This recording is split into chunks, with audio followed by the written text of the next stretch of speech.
नमस्कार दर्शकों, आज मैं मार्गशीर्ष कृष्ण पक्ष की उत्पन्ना एकादशी व्रत कथा सुनाने जा रही हूँ। सूत जी कहने लगे, हे ऋषियों, इस व्रत का वृतांत और उत्पत्ति प्राचीन काल में भगवान कृष्ण ने अपने परम भक्त युधिष्ठिर से की थी। वहीं मैं तुमसे कहता हूँ। एक समय युधिष्ठिर ने भगवान से पूछा था कि एकादशी व्रत किस विधि से किया जाता है और उसका क्या फल प्राप्त होता है। उपवास के दिन जो क्रिया की जाती है, आप कृपा करके मुझसे कहिए। यह वचन सुनकर श्री कृष्ण कहने लगे, हे युधिष्ठिर, मैं तुमसे एकादशी के व्रत का महात्म्य सुनाता हूँ, सुनो। सर्वप्रथम हेमंत ऋतु में मार्गशीर्ष कृष्ण एकादशी से इस व्रत को आरंभ किया जाता है। दशमी को सायंकाल भोजन के बाद अच्छी प्रकार से दातून करें ताकि अन्न का अंश मुंह में न रह जाए। रात्रि को भोजन कदापि न करें, न अधिक बोलें। एकादशी के दिन प्रातः 4 बजे उठकर सबसे पहले व्रत का संकल्प करें। इसके पश्चात शौच आदि से निवृत्त होकर शुद्ध जल से स्नान करें। व्रत करने वाला चोर, पाखंडी, पर स्त्रीगामी, निंदक, मिथ्याभाषी तथा किसी भी प्रकार के पापी से बात न करें। स्नान के पश्चात धूप, दीप, नैवेद्य आदि 16 चीजों से भगवान का पूजन करें और रात को दीपदान करें। रात्रि में सोना या प्रसंग नहीं करना चाहिए। सारी रात भजन, कीर्तन आदि करना चाहिए।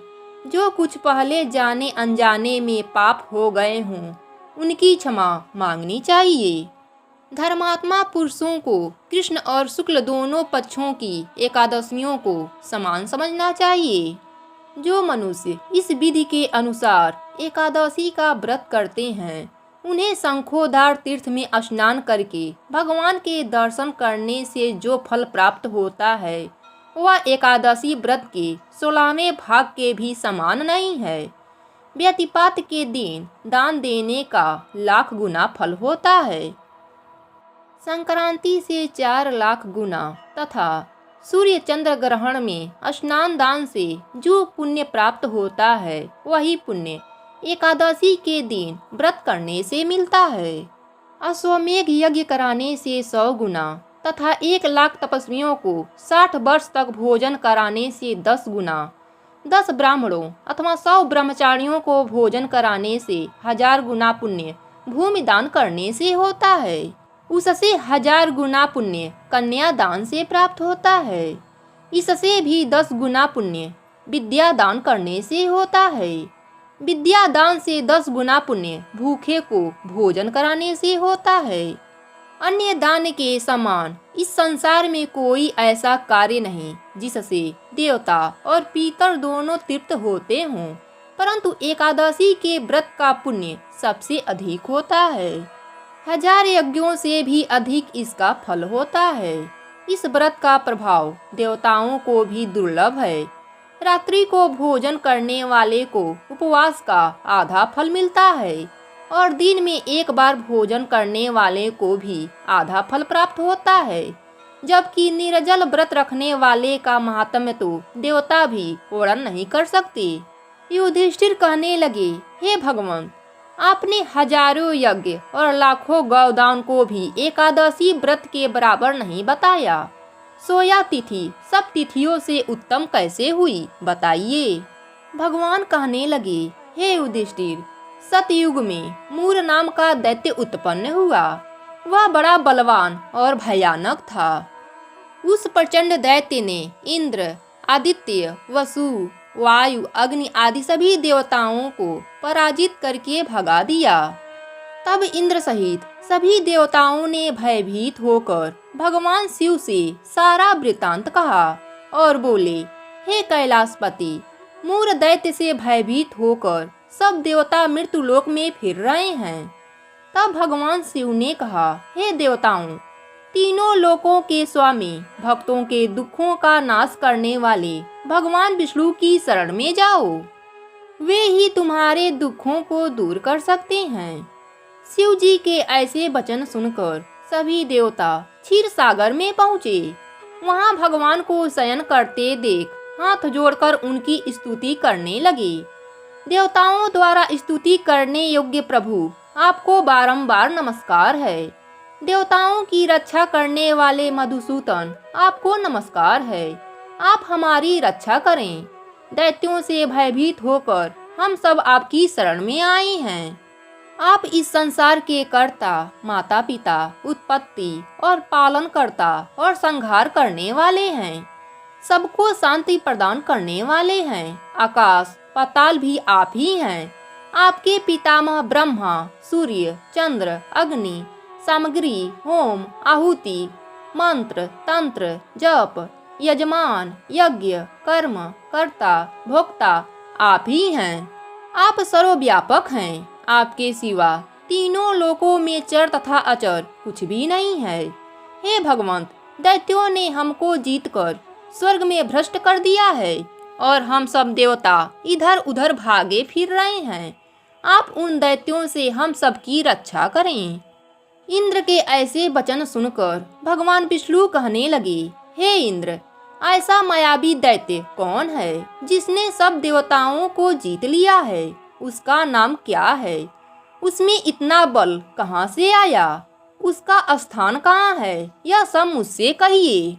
भगवान के ऐसे वचन सुनकर इंद्र बोले, भगवान, प्राचीन समय में एक नाड़ी जंघ नामक राक्षस था।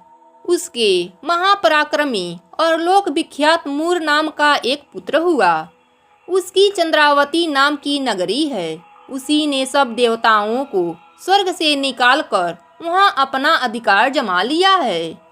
उसने इंद्र, अग्नि, वरुण, यम, वायु, ईश, चंद्रमा, नैत्रिण आदि सबके स्थान पर अधिकार कर लिया है। सूर्य बनकर स्वयं ही प्रकाश करता है, स्वयं ही मेघ बन बैठा है और सबसे अजय है। हे भगवंत, उस दुष्ट को मारकर देवताओं को अजय बनाइए। यह वचन सुनकर भगवान ने कहा, हे देवताओं, मैं शीघ्र ही उसका संहार करूंगा। तुम चंद्रवती नगरी जाओ। इस प्रकार कहकर भगवान सहित सभी देवताओं ने चंद्रवती नगरी की ओर प्रस्थान किया। उस समय दैत्य मूर सेना सहित युद्ध भूमि में गरज रहा था। उसकी भयानक गर्जना सुनकर सभी देवता भय के मारे चारों दिशाओं में भागने लगे तथा स्वयं भगवान रणभूमि में आए तो दैत्य उन पर भी अस्त्र शस्त्र आयुध लेकर दौड़ पड़ा। भगवान ने उसे सर्प के समान अपने बाणों से बिध डाला। बहुत से दैत्य मारे गए, केवल मूर बच गया। वह अविचल भाव से भगवान के साथ युद्ध करता रहा। भगवान जो भी तीक्ष्ण बाण चलाते वह उसके लिए पुष्प सिद्ध होता। उसका शरीर छिन्न भिन्न हो गया, किंतु वह लगातार युद्ध करता रहा। दोनों के बीच मलय युद्ध भी हुआ। 10,000 वर्ष तक उनका युद्ध चलता रहा, किंतु मूर नहीं हारा। थक कर भगवान बद्रिकाश्रम चले गए। वहाँ हेमवती नामक सुंदर गुफा थी। उसमें विश्राम करने के लिए भगवान उसके अंदर प्रवेश कर गए। यह गुफा 12 योजन लंबी थी और उसका एक ही द्वार था। विष्णु भगवान वहाँ योग निद्रा की गोद में सो गए। मूर भी पीछे पीछे आ गया और भगवान को सोया देखकर मारने को उद्यत हुआ। तभी भगवान के शरीर से उज्जवल क्रांतिमय रूप वाली देवी प्रकट हुई। देवी ने राक्षस मूर को ललकारा, युद्ध किया, उसे तत्काल मौत के घाट उतार दिया।